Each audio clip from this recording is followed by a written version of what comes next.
guys আমরা আছি এখন নেকলি হাওরে আপনারা video just looking the view ভাই সব আমাদের ভালো করে দেখা যাচ্ছে না কিন্তু আমাদের সাথে থাকবেন আপনারা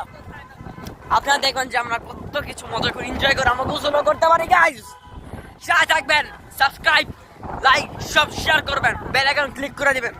পরে দেখা দিচ্ছে আমাদের নৌকা চলিতেছে আমাদের সাথে আমাদের বিরল ভাই আছে যার সাথে যুক্ত হয়েছে জোর করে আসছে ভিউটা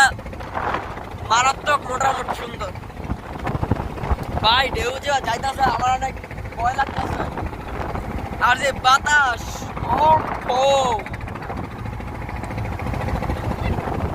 ভাই সব এখন আমি আপনাদের ক্যামেরা খুঁজে যেতে সমুদ্র অবস্থা মারাত্মক ধ্যান সবাই চলার ভিতরে বাইরে যে পরিমাণ বৃষ্টি পড়তেছে আমার অবস্থা মারাত্মক